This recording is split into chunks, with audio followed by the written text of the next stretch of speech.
Hello everyone. Today we are going to solve the today's daily challenge. So the problem name is minimum domino rotation for equal row. So let me explain you this problem in a simple way. So basically over here we have given two arrays of tops and bottom, and where tops denote the top whatever is written on the top side of the domino, and bottom denote the whatever is on the bottom side of the dominoes. Okay, and they asked us to make either top side of the domino equal to particular value between 1 to 6, or bottom side of the value equal to 1 to 6, right?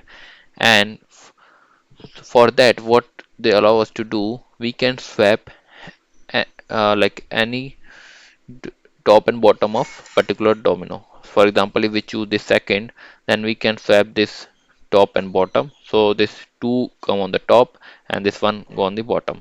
So like that we can perform our moves. So and our task is to find the minimum number of moves in which we can make either top equal to particular value or bottom equal to particular value, right? And if it's not possible to do that thing, then just we need to return -1. Okay.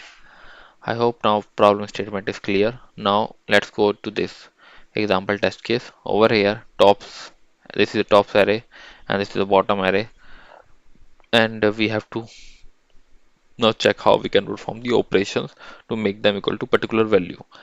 So you can see over here clearly like if we can swap this second index, so this two come on the top and this first go on the bottom, and if we swap this fourth index, then this four come on the top, sorry, this two come on the top and four come on the bottom. Okay, so this is the domino after rotation, and after that all the values on the top become equal to 2, and for that it require only two moves, so we are returning 2 as our answer, right? Over here in this test case, it is not possible to make either of the top or bottom uh, equal to particular value between 1 to 6, so we just return -1. Okay, cool. Now bottom length is always equal to top length, and this is the important thing. Top and bottom value is between 1 to 6. So uh, over here, what we can do, like we will proceed in a brute force manner only. What we can do, we will iterate over 1 to 6, or we will try to make all the values equal to 1 or equal to 2 or equal to 3 till 6, right? And after that we will try to minimize the count required in making the value equal to 2 or 3 or 4. For example, let's suppose if for the top, for making top equal to 3 it require 4 moves, and for making top equal to 2 it require only 2 moves, so 2 is our answer, so we will minimize that thing, right?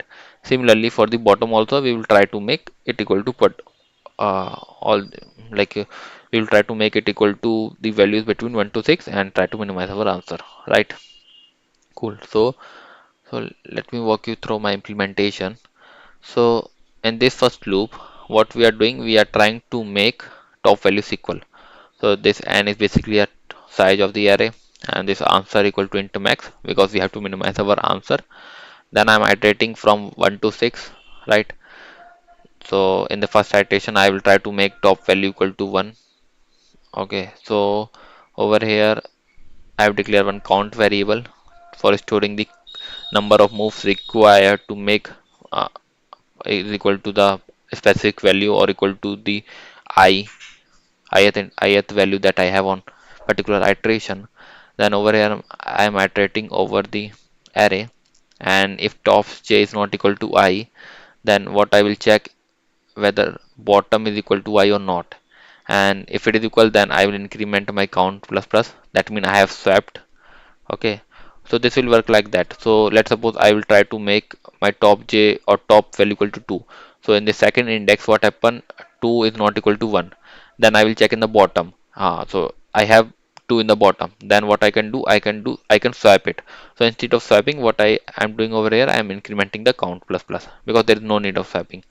Then if it is not possible, then I can make this is a flag variable.